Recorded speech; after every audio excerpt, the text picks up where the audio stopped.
Buenas noches, bienvenidos a su cuarta conferencia del curso de termodinámica. El día de hoy vamos a continuar con una temática de la primera unidad de este curso, que es la primera ley. Hasta el momento hemos visto cómo calcular las magnitudes de trabajo y calor a partir de ciertas ecuaciones que ustedes están desarrollando en su trabajo individual. Y hoy vamos a ver otra forma de calcular el calor y el trabajo, pero para ello debemos hablar primero de un tema muy general que se denomina sustancias puras. ¿Por qué tenemos que hablar de las sustancias puras? Porque resulta que gran parte de los fluidos que se estudian en termodinámica se asumen como sustancias puras. Una sustancia pura es una sustancia que se encuentra en un estado en la naturaleza sin impureza alguna. Digamos que esto es una idealidad porque en la realidad todas las sustancias tienen unas trazas de impurezas, ¿no?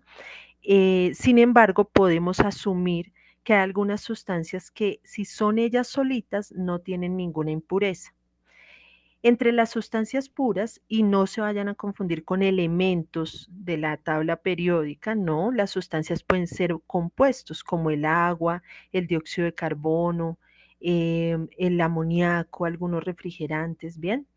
Entonces, entre las sustancias puras de mayor interés están los refrigerantes, están algunos gases, está el dióxido de carbono, como les mencionaba, el amoníaco y el agua. Todos porque tienen un interés termodinámico, porque se usan industrialmente en un ciclo termodinámico o porque sufren cambios termodinámicos interesantes.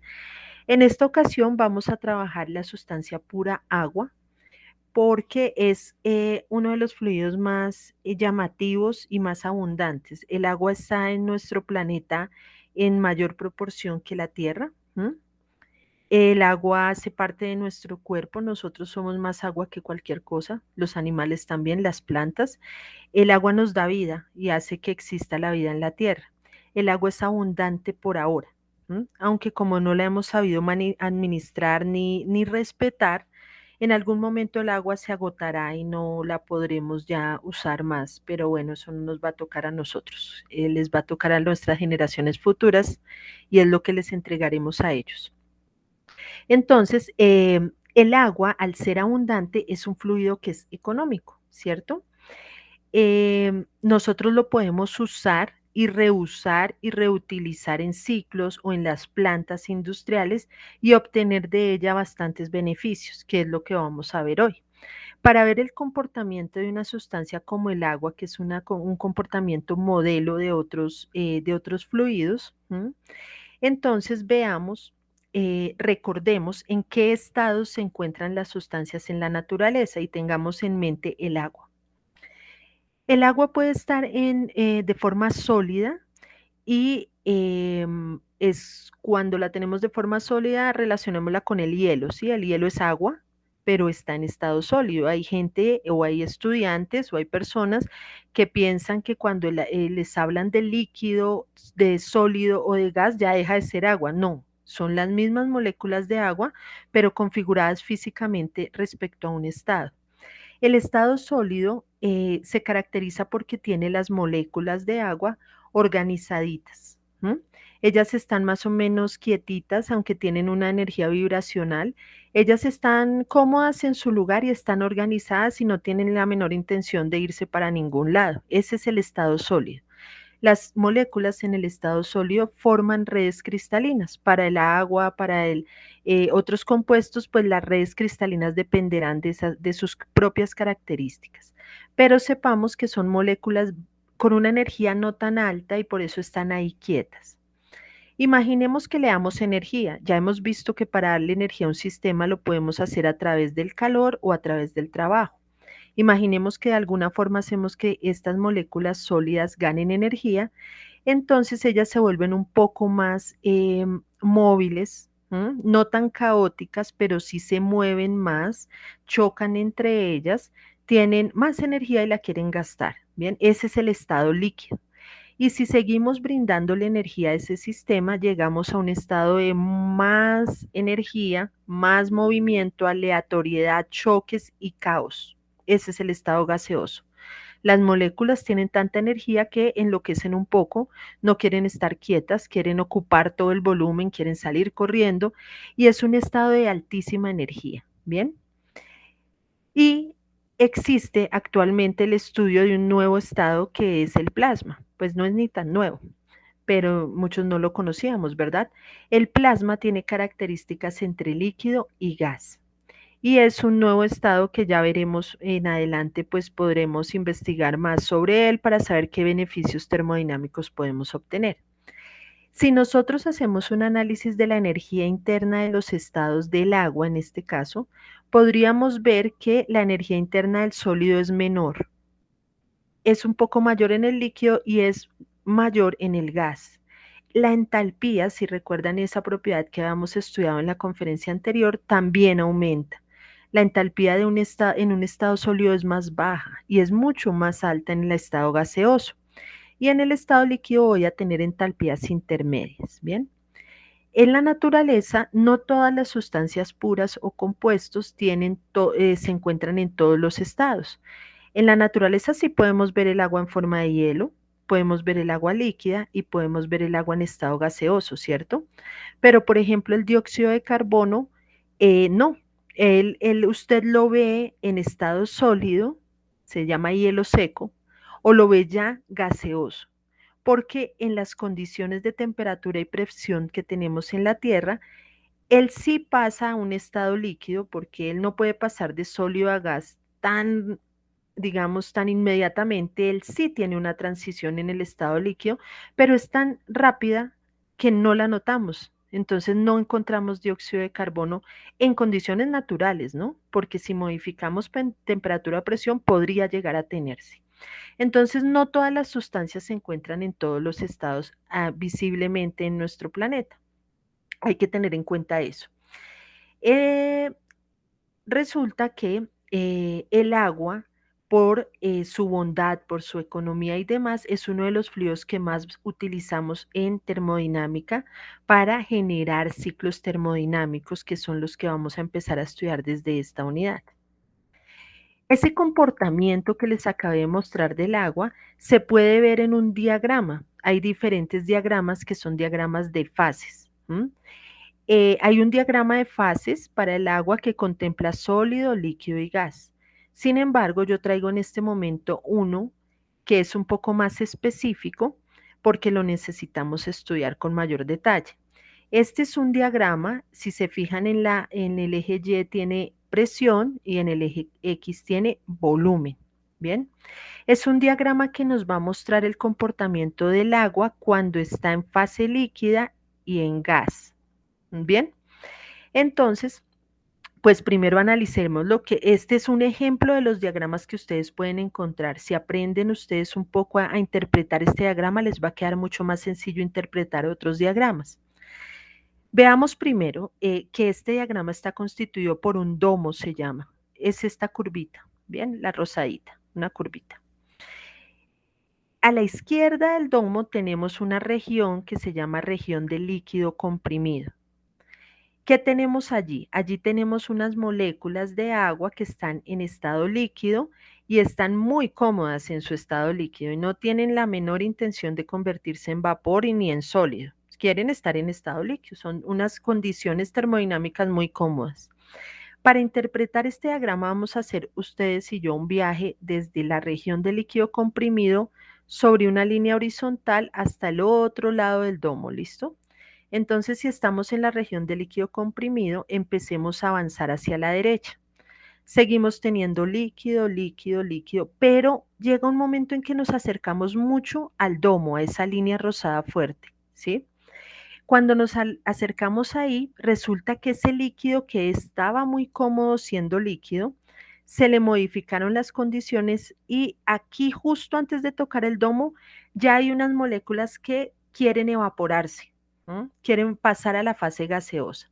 Cuando tocamos el domo, justo en la línea donde toca, el punto donde tocamos el domo, aparece algo que se llama, o todo ese líquido que era comprimido se va a convertir en un líquido que vamos a conocer como líquido saturado. El líquido saturado son moléculas de agua en estado líquido, pero muy inestable. tan inestable que si usted modifica alguna propiedad como presión o temperatura, empieza a evaporarse una parte de las moléculas. Por eso se llama líquido saturado, es un líquido ahí, que está en el borde, justo antes de que empiece a evaporarse un poco. Si nosotros seguimos viajando por esta región, hacia la derecha, entramos al domo, ¿bien? Justo cuando entramos al domo aparecen las primeras burbujas de gas. Entonces, eso que era un líquido completamente ya no es solo líquido. Ahora va a ser una mezcla líquido y gas. Sino que acá, como en este borde aparecen solo unas primeras burbujas de gas, entonces uno podría decir, sí, tengo una mezcla líquido-gas, ay, perdón, pero el 99% es líquido todavía y solo hay un 1% de vapor o de gas, ¿bien? Entonces seguimos viajando. A medida que vamos viajando hacia la derecha, cada vez más moléculas se evaporan, se evaporan. Así que si nos paramos en este punto en el centro del domo, podría uno decir que es una mezcla, pero tiene solo 50% de líquido y el otro 50% es gas. Si seguimos viajando hacia la derecha, cada vez más hay gas, gas, gas y menos líquido. Hasta que llegamos a un punto por acá justo antes de tocar el domo en el extremo derecho, en el que podríamos decir, bueno, es una mezcla, pero el 90% o más es vapor y el restante 10% o menos es líquido. ¿Bien? Y justo cuando tocamos acá la línea del domo, llegamos a un punto donde todas las moléculas ya se evaporaron, o sea que todo es vapor, pero es un vapor inestable. Entonces, toda esta curva, desde ese punto que está arriba, que se llama crítico, hacia la derecha hasta abajo, se llama línea de vapor saturada. Y son puntos en que tengo todas las moléculas en fase gaseosa, es un vapor, pero tan inestable que si usted modifica alguna de las propiedades, él se puede devolver al domo. Es decir, condensa una parte de él y vuelve a ser una mezcla líquido-vapor. Pero si usted sigue imprimiendo la energía a esas moléculas de vapor y seguimos viajando hacia la derecha, llegamos acá a una región que se denomina región de vapor sobrecalentado.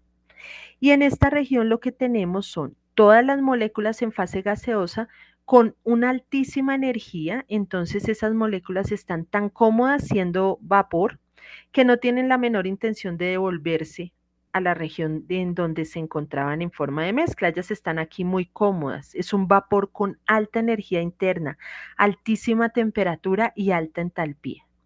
Entonces podemos reconocer tres regiones: vapor sobrecalentado, líquido comprimido y una región de saturación que es esta curva. Todos los puntos que están dentro de la región de saturación son mezclas líquido-vapor.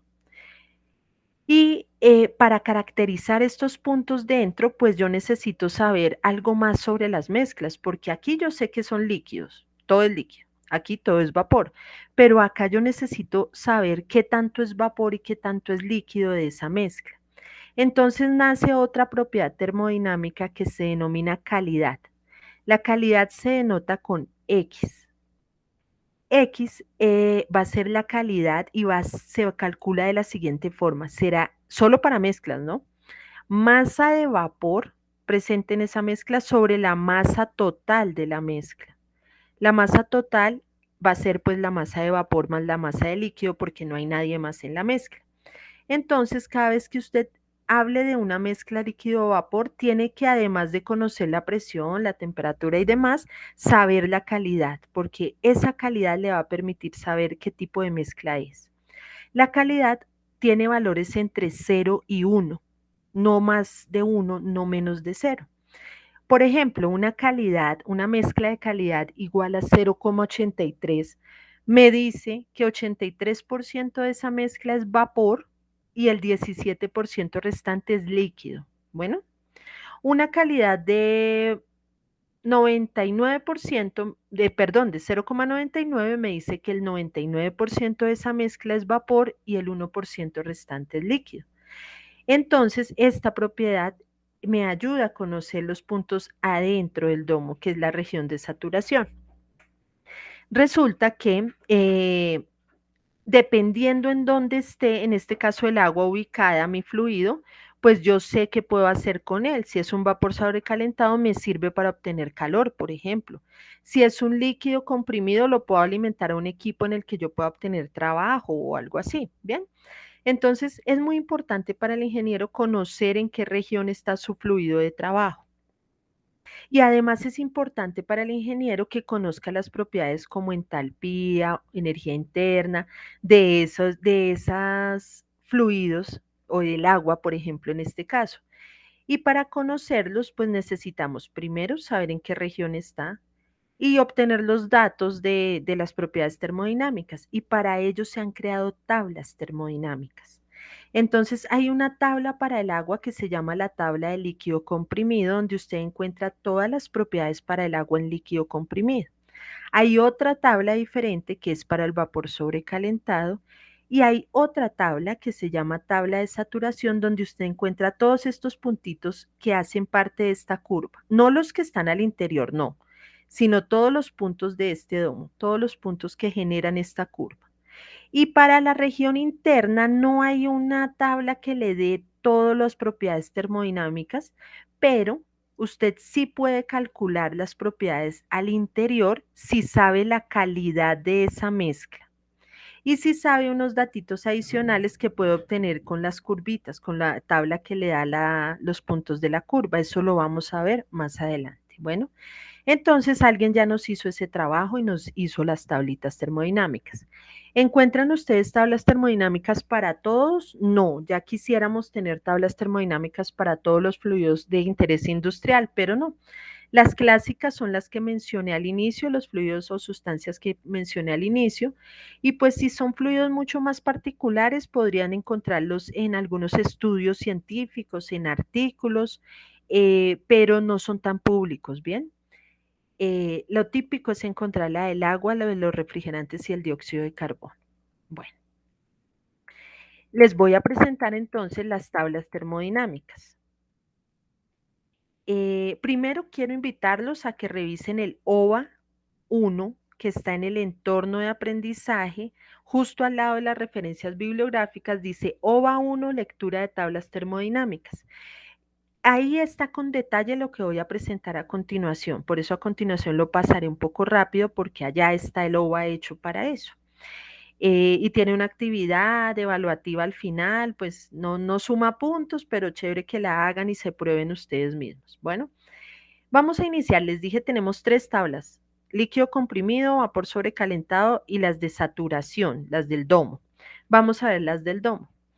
En los libros de termodinámica ustedes encuentran las tablas para el agua saturada. Miren, lo primero es fijarse en el nombre. Agua saturada. Ok, me está hablando de los puntos del domo. ¿Listo? Usted encuentra que esas tablas tienen toda esta información. Primero tiene una columna de temperatura. ¿M? Con un solo dato usted puede entrar aquí a leer de todo. Puede ser la temperatura o puede ser la presión. En este caso tengo la temperatura. Supongamos que usted sabe que su fluido está a 70 Fahrenheit. Ojo porque las unidades están aquí al lado. Aquí arribita están las unidades de todo lo que vamos a ver. La temperatura está en Fahrenheit. Entonces usted entra con 70 y empieza a leer. Lo primero que encuentra es algo que se llama presión de saturación. Es decir, que a esa temperatura el agua tiene una presión de saturación determinada, que es esta. No es otra, es esta que aparece. Si seguimos hacia la derecha, encontramos un primer bloque que es este, que se llama volumen específico. El volumen usted lo encuentra para el líquido saturado o para el vapor saturado. O sea que además de conocer la temperatura, usted tiene que saber si está analizando el líquido saturado o el vapor saturado, porque cambian los valores. Como usted sabe, por ejemplo, que es el líquido, entonces dice, ok, voy a leer el volumen específico para el líquido saturado y viene y lee esta columna. O en el caso de que sea un vapor lo que usted está analizando, pues lee esta columna de acá. Sigamos viajando hacia la derecha, encontramos otro gran bloque que es el de la energía interna. Y aquí usted puede leer la energía interna para el líquido saturado, para el vapor saturado. Fíjense en algo, siempre que tengan una propiedad de saturación, para saber si es de líquido o vapor, tienen un subíndice, miren. La energía interna, por ejemplo, tiene sub F. F se usa para todas las propiedades del líquido saturado. Y G se usa como subíndice para todas las propiedades de vapor saturado. Entonces depende de lo que usted quiera leer, pero aparece algo extraño, una columna en la mitad que dice U sub FG y dice EVAP. Entonces, ojo aquí, esta columna me dice cuál es el cambio de energía interna cuando hay un cambio de fase entre el líquido y el vapor. Ese cambio de fase puede ser una evaporación, ¿cierto? O es una evaporación.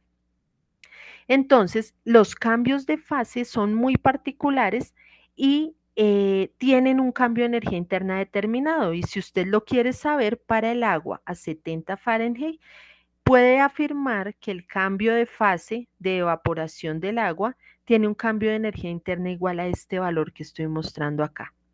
Todos los cambios de fase van a tener las propiedades termodinámicas con un subíndice Fg, ¿bien? Y esto lo recordarán en fisicoquímica cuando vean ese tema. Sigamos hacia la derecha. Entonces vamos viajando hacia la derecha y encontramos otro grupo de columnas, otra columna, que es entalpía. La entalpía del líquido saturado, la del vapor saturado y la del cambio de fase. Ojo que acá arriba están las unidades de las entalpías, mírenlos acá, eso no se puede ignorar, sino que estas unidades pueden que no sean conocidas por ustedes porque son del sistema inglés. Ya les muestro dónde están las otras. Y por último, hay otro bloque de columnas que se llama entropía. Esta es una función, una propiedad termodinámica que está asociada a la segunda ley que vamos a ver en nuestra segunda unidad. Es mi propiedad termodinámica favorita porque tiene una implicación, digamos lo que filosófica, que lo hace a uno también entender un poco su existencia en este mundo. Yo lo veo así, pues soy un poco romántica de esto. Entonces, cuando veamos entropía, vamos a ver otro cuento. Por ahora vamos a concentrarnos en entalpías y en energías internas. Listo, usted solo necesita una temperatura y mire todo lo que puede saber acerca del agua, solo con la temperatura. Pero, ¿qué pasa cuando usted conoce la temperatura, pero la temperatura no está en la tabla? Imagínese un caso como este. Imagínense que a usted le dicen que vaya y lea la entalpía, o sea, en esta columna de acá, del líquido saturado a 53, no 63, sino 53. Resulta que esa temperatura no está aquí en la tabla. Tengo 50 y tengo 55, pero no tengo 53. Algunos dirán, pues aproxime, profesora. 53 es un 55. No, resulta que a veces esas aproximaciones, cuando se hacen en este tipo de casos, y si usted está diseñando un equipo que es una caldera, esa aproximación le puede costar la vida, ¿sí? Entonces, hay aproximaciones que no es bueno hacer. En este caso, seamos precisos, encontremos a 53 el valor de la entalpía. Para encontrarlo, entonces yo ubico, 53 está entre 50 y 55, ¿cierto? Tengo un límite superior y un límite inferior. Para esos dos datos, leo la entalpía. Entonces, ay, perdón, un momentito. Para 50, la entalpía me da 209.34 kilojulios sobre kilogramo. Y para 55, la entalpía del líquido saturado me da 230.26. Son los datos que tengo acá. Bueno, pero yo la quiero a 53. Entonces les voy a presentar una herramienta que se llama, este procedimiento se llama interpolación lineal y solo se puede hacer cuando el comportamiento de las variables es lineal. Bien. En los comentarios o en la descripción de este video en YouTube, aquí abajito usted va a encontrar el enlace a esta calculadora de interpolación. Bueno, para que la use. La calculadora tiene esta primera columna y esta segunda. En esta columna voy a poner los datos de temperatura o los que conozco. Entonces recuerden que había un dato que era 50, el otro era 55 y mi dato que no encontré en la tabla era 53, ¿cierto? Aquí voy a poner la entalpía que corresponde a 50, que es 209.34. Y aquí voy a poner la entalpía que corresponde a 55, que es 230.26. Y acá me va a salir la entalpía que corresponde a mis 53 grados, que era la que no encontraba. Antes de darle en el botón calcular, usted debe analizar que ese dato que obtenga acá esté entre 209 y 230, sería lo lógico, ¿cierto? Así como esta temperatura 53 está entre 50 y 55. Si usted obtiene acá un dato muy loco como 10.800, pues preocúpese porque la herramienta no está funcionando bien. A veces a usted como estudiante en formación se le olvida que tiene que analizar los datos, que las máquinas y los simuladores no hacen todo por nosotros. Nos agilizan los cálculos matemáticos, pero los humanos somos nosotros. Nosotros somos los que analizamos, tomamos decisiones y demás. Bueno, entonces le voy a dar calcular. Y él me dice, su entalpía, bueno, él no sabe, pero uno interpreta, ¿no? La entalpía para 53 grados es 221,89. Yo analizo rápidamente si es un valor lógico y listo, lo obtengo. Esta herramienta les sirve entonces para realizar interpolaciones cuando estén en problemas relacionados con que no tienen un dato exacto aquí para entrar a leer ciertas propiedades. Bueno. Revisen el OVA de nuevo, por favor. Bien, entonces, ¿esto a qué viene o qué relación tiene esto? Pues resulta que tenemos que aprender a leer tablas termodinámicas porque con estas entalpías yo puedo calcular calor y trabajo también. Es otro camino para calcular el calor y trabajo. Con estas energías internas también puedo hacer análisis de primera ley para el agua, ¿no? Y con estas entropías, cuando lo veamos, podemos saber si un proceso termodinámico es posible o si estamos yendo contra el mundo. ¿M? Esa entropía nos va a enseñar eso, pero eso es otro cuento. Bien, luego de que hemos aprendido sobre las tablas termodinámicas, entonces vamos a hablar del trabajo colaborativo porque quiero que relacionemos todo esto de la sustancia pura, el agua, su comportamiento, sus niveles de saturación, con lo que van a desarrollar en su fase industrial para darles un contexto. Bueno, aquí traje solo como una copia de lo que hay que hacer en el trabajo colaborativo, pero les cuento, el trabajo colaborativo es una situación que se presenta, no es ficción, lástima, la realidad supera la ficción, es sobre Hidroituango. Bien, entonces Hidroituango es esa hidroeléctrica que querían construir, era una mega obra en donde confluyen diferentes problemas de nuestro país, desafortunadamente. Por un lado está la corrupción, por el otro lado está la incompetencia de los profesionales, por el otro lado está el abandono ambiental, por el otro lado está el problema social con las comunidades. Mejor dicho, eso pasa de todo en Hidroituango. Y esto no es fortuito, esto se les escribe a ustedes para que siempre que estén desarrollando un ejercicio y que estén desarrollando un diagrama, piensen que se están formando no solo para mejorar su calidad de vida y porque les gusta la ingeniería y porque pueden hacer plata y demás, dicen, no, porque, sino también porque esto tiene una implicación social. Cada una de las decisiones que usted tome como ingeniero o como tecnólogo, la forma en que haga sus cosas y demás va a tener un efecto sobre una comunidad, un usuario, sobre la sociedad, ya sea que usted vaya a trabajar en la empresa privada o pública. Tenga en cuenta que usted estudia para generar un bien o servicio a una comunidad y depende de usted hacerlo bien o no. Si recibe la coima, si recibe hace la licitación torcida como la suelen hacer y entonces no importa, yo me lleno de plata y dejo sin luz a todo el mundo. Todo eso tiene usted que interiorizarlo y si no, hacer ecuaciones no tiene ningún sentido. El sentido es saber usar las ecuaciones para generar un bien a los que me rodean. Bueno, y creo que eso es lo que nos falta en este país, eh, pues en todo sentido. Entonces, bueno, después de este análisis moralista un poco, vamos a recordar.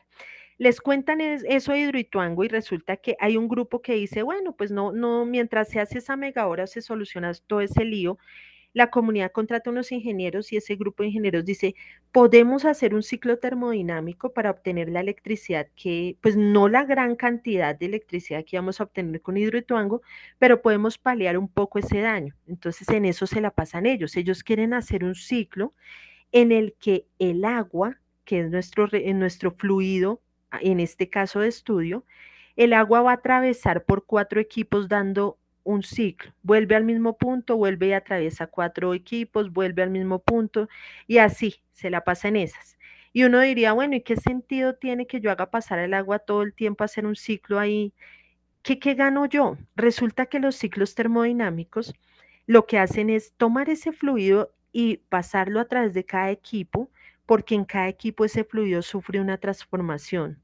Y yo como ingeniero aprovecho esas transformaciones.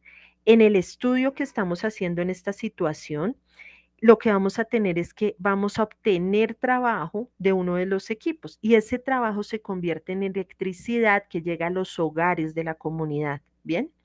Entonces, en otro ciclo podría ser que yo me beneficio porque el ciclo me entrega calor o en otro porque absorbe calor. Depende de su interés. La idea es que yo tome ese fluido, lo haga girar siempre sobre esos equipos, cíclicamente, pero obteniendo un beneficio. Entonces es muy bonito porque a partir de un solo fluido y sus transformaciones naturales, yo estoy obteniendo trabajo o calor para usarlo en alguna forma. Lo primero que usted debe hacer es leer la situación industrial y elaborar un diagrama de bloques, ¿bien? Luego va a leer unas propiedades en donde, en las tablas termodinámicas, y luego va a hacer unos cálculos de calor y trabajo, ¿bien? Bueno, ¿cómo leo la situación industrial? Entonces, la situación está descrita en un párrafo, pero yo tengo que ser capaz de extraer la información clave y hacer un diagrama de bloques. Aquí traigo un ejemplo de otra situación X. Pues para que la leamos juntos y saquemos un fragmento del diagrama de bloques. Miren, la situación dice, una caldera produce vapor recalentado, esto se llama sobrecalentado también, o de alta también, esto es la definición de sobrecalentado, a un flujo de 20 kilogramos por segundo. Entonces yo digo, ok, hay un equipo que se llama caldera.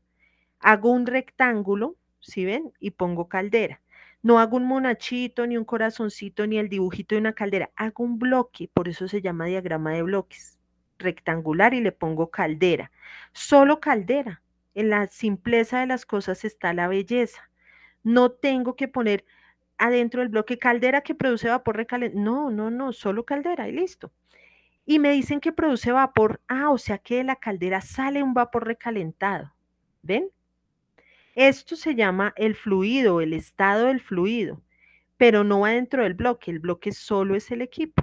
Si usted quiere nombrar el estado, lo pone sobre la flechita que sale. Sigamos leyendo. Este vapor se emplea para algunos procesos propios de la planta. Listo. La caldera es alimentada con agua. Ah, a la caldera entra una corriente de agua que proviene de una cámara de mezclado. Ok, el agua que entra a la caldera viene de una cámara de mezclado. ¿Sí ven? Y así van completando su ciclo. Y yo no veo aquí en el ejemplo nada torcidito, ni nada chueco, ni nada ahí como ahí colgado. No, ven, todo es recto, todo es vertical o es horizontal.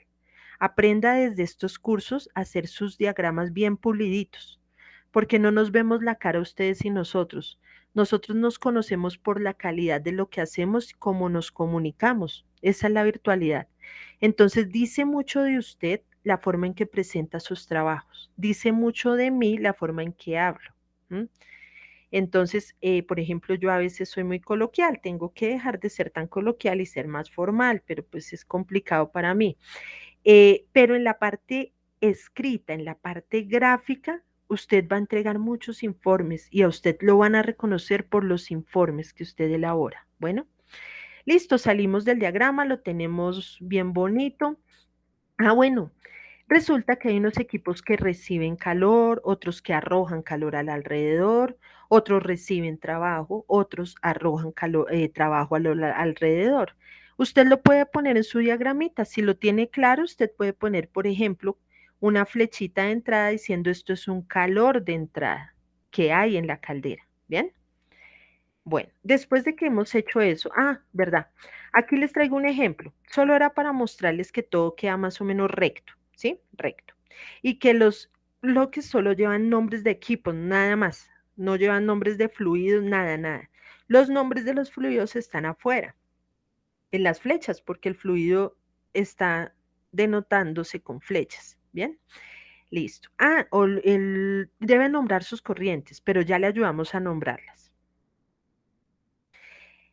Para poder entender el ciclo y que ustedes comprendan, para nosotros el interés no es que ustedes llenen una tabla por llenarla rápido para entregar y sacar 120 puntos.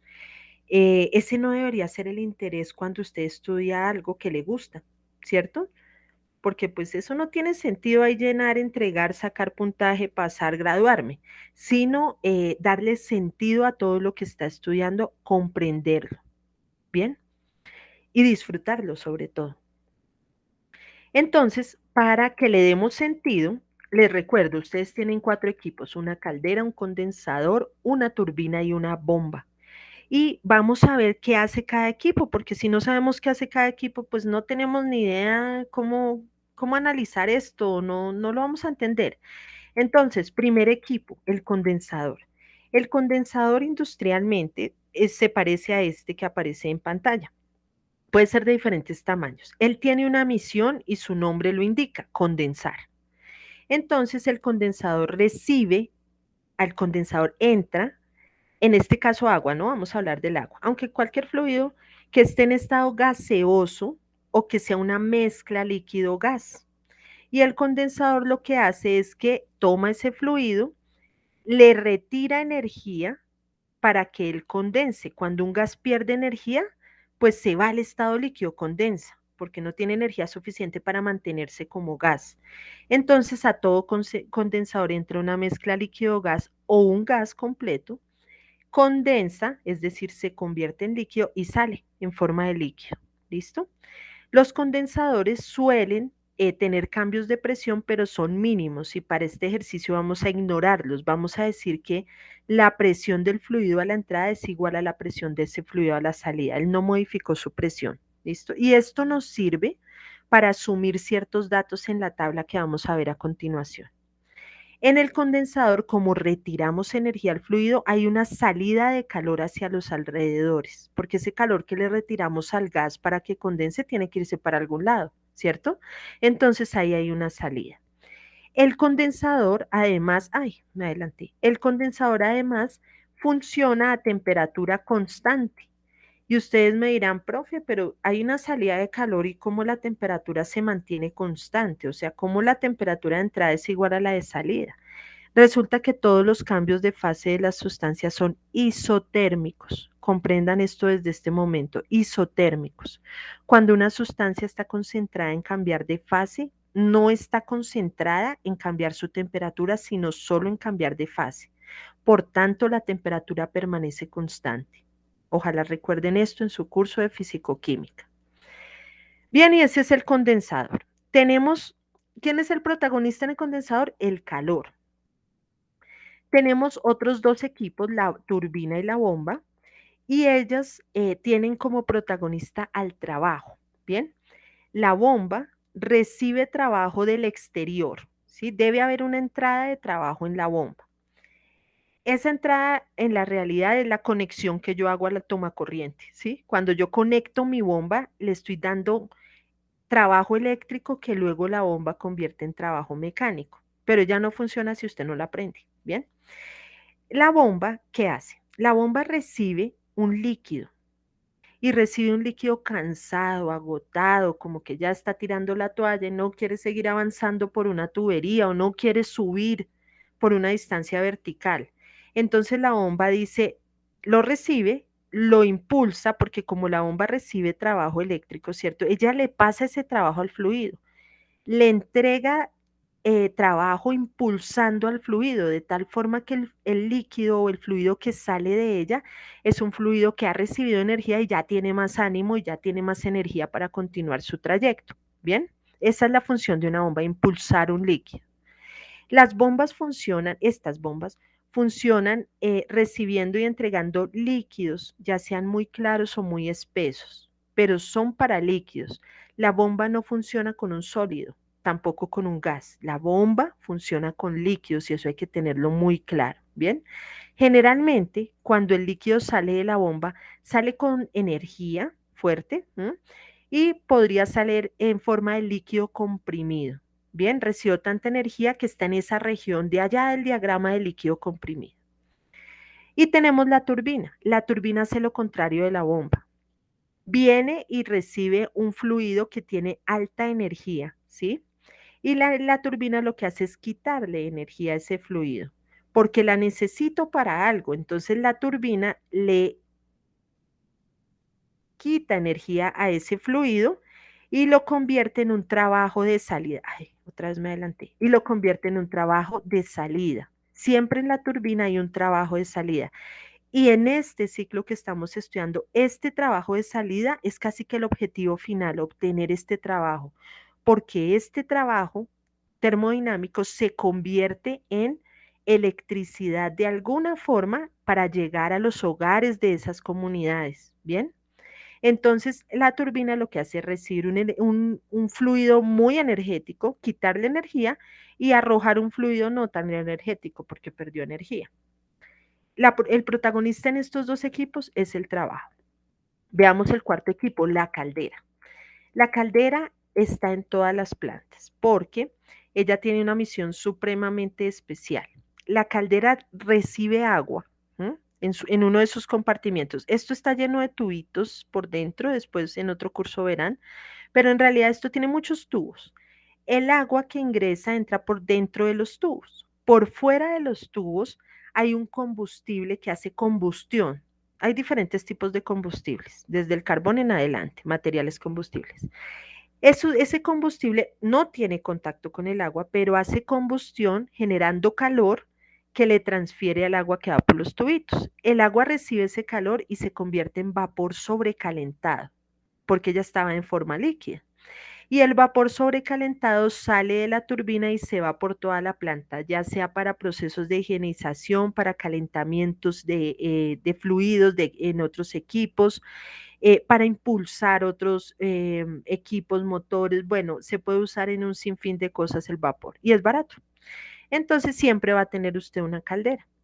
La caldera recibe un líquido y entrega un vapor sobrecalentado. En la caldera también podemos asumir que la presión de entrada y salida es igual. La temperatura no. No le pasa lo mismo que el condensador, no. Ella recibe, ella maneja presión constante a la entrada y a la salida idealmente. En la caldera hay un ingreso de calor. Bien, ¿cómo es ese ingreso de calor? El del combustible. Al combustible hacer combustión y generar un calor que le entrega al agua para que se evapore, esa es una entrada de calor del ciclo termodinámico. El protagonista en la caldera es el calor. Bien, entonces estos cuatro equipos se conectan entre ellos para que el agua pase por uno, por otro, por el otro, por el otro. Y mi objetivo final es este, el trabajo de la turbina. Este es el objetivo de una termoeléctrica. La hidroituango es una hidroeléctrica, la que no funcionó, que no ha funcionado todavía. Y los ingenieros están proponiendo una termoeléctrica, que es este ciclo que ustedes están haciendo. Cuando ya tenemos claro esto, ahora sí vayamos a diligenciar la tabla, una tabla que se les pide. Lo primero es que vamos a hacer un acuerdo ustedes y nosotros para agilizar la revisión de avances.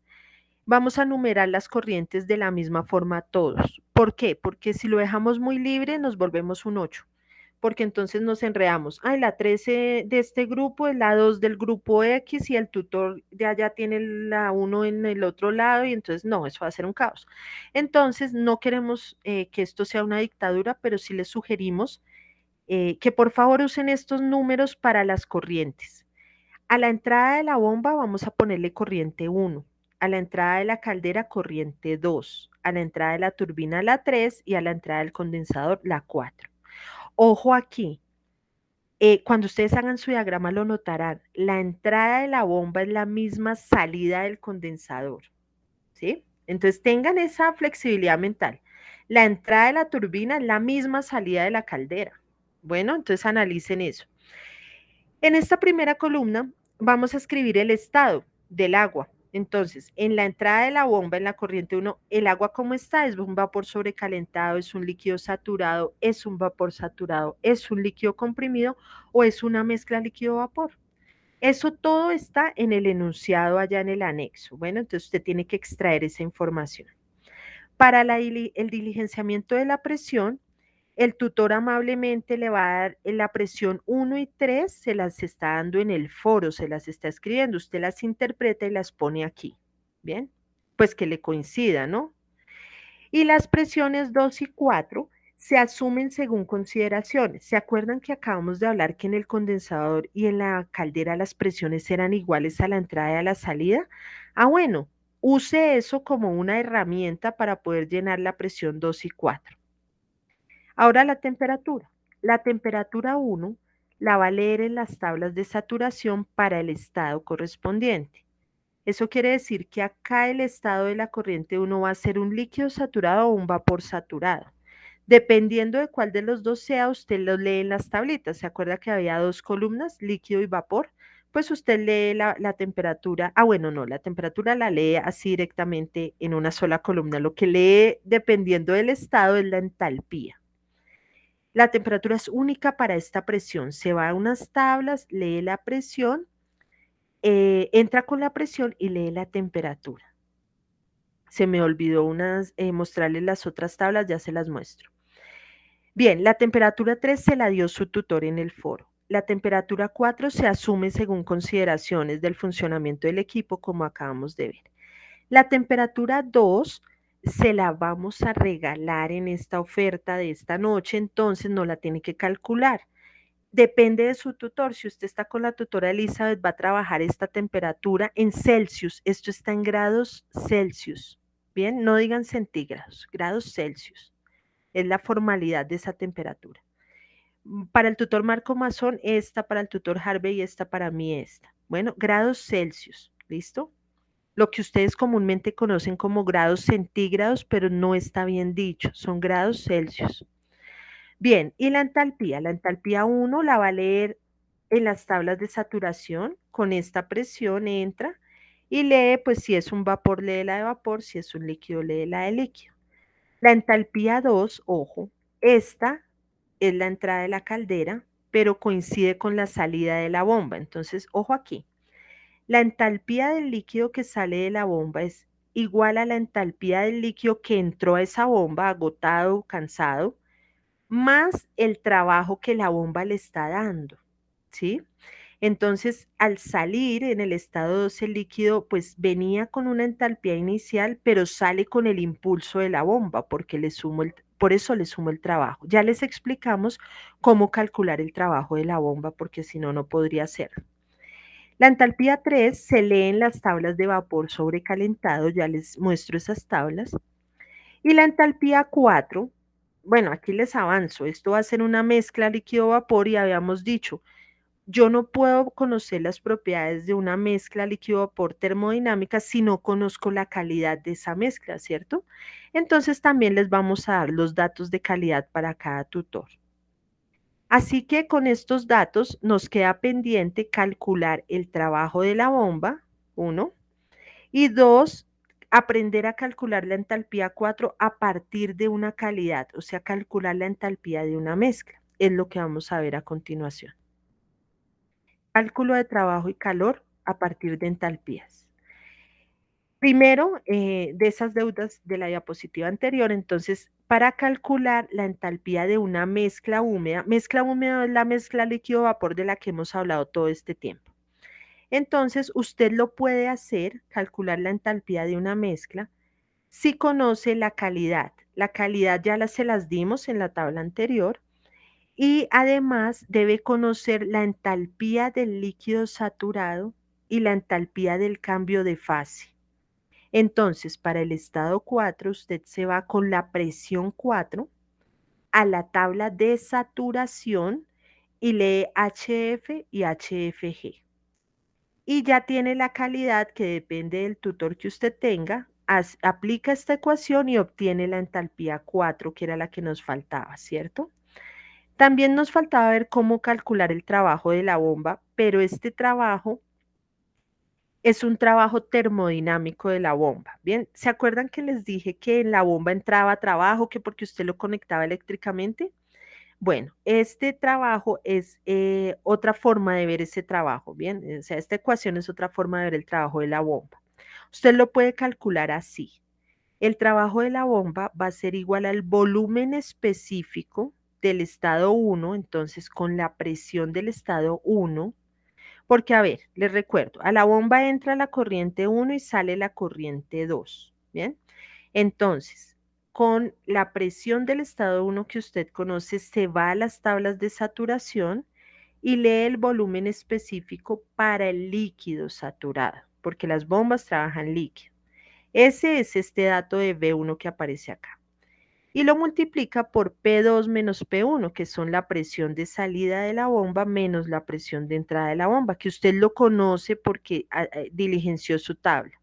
Cuando calcule el trabajo de la bomba, ya puede calcular la entalpía 2, que les recuerdo es igual a la entalpía 1 más el trabajo de la bomba. Así que ya tiene toda su tablita diligenciada. Por último, lo que nos interesa, porque finalmente nos están viendo la eficiencia del ciclo, pero en esta fase 3 del curso de termodinámica vamos a llegar solo hasta aquí, hasta lo que les voy a mostrar a continuación. En la fase 5, por allá en un mes, vamos a continuar y ahí sí vamos a calcular eficiencia y tomar decisiones. Por ahora no, por ahora solo llegamos hasta aquí. Y ese hasta aquí es el siguiente. Vamos a calcular el calor y el trabajo en cada uno de los equipos. Dijimos que en la bomba había un trabajo de entrada, ¿cierto? Que lo vamos a llamar W sub E. Y se calcula súper sencillo. Es la entalpía de salida de la bomba menos la entalpía de la entrada de la bomba y listo.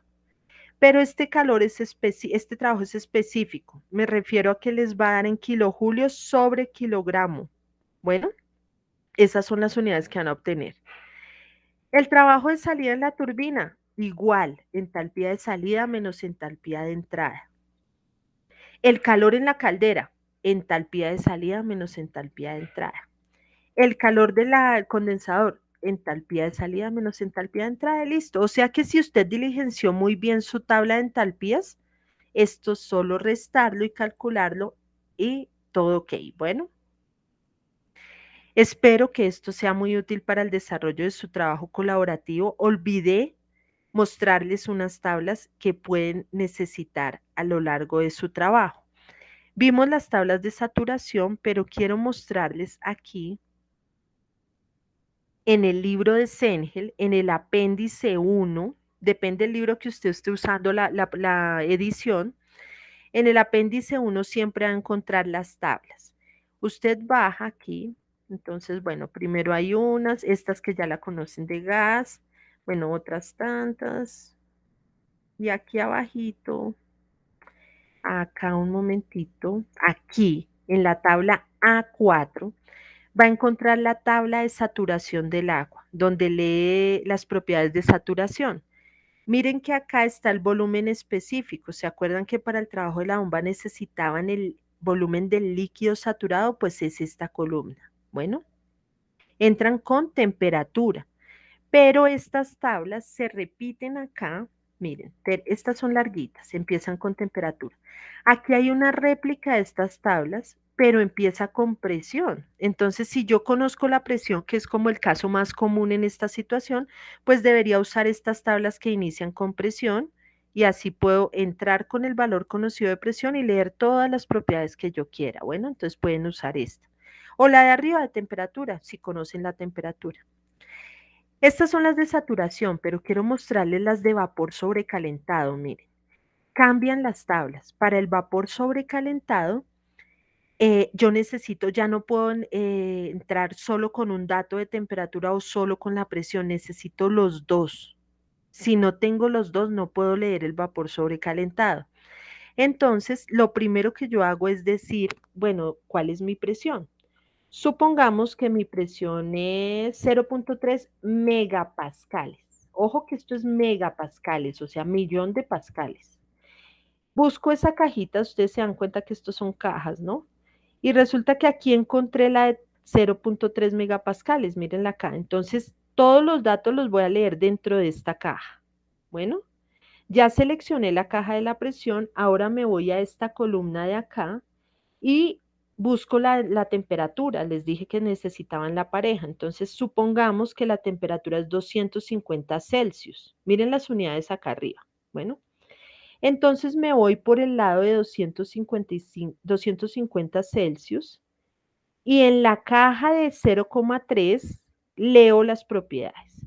¿Qué propiedades puedo leer? El volumen específico en la primera columna, la energía interna en la segunda, la entalpía en la tercera y la entropía en la cuarta.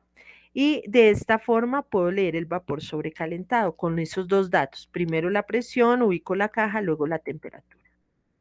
Y lo mismo pasa si ustedes siguen bajando, porque son varias las de vapor sobrecalentado. Aquí encuentran la del líquido comprimido y el líquido comprimido funciona igual. Necesita usted conocer la presión y luego con la temperatura hace la lectura.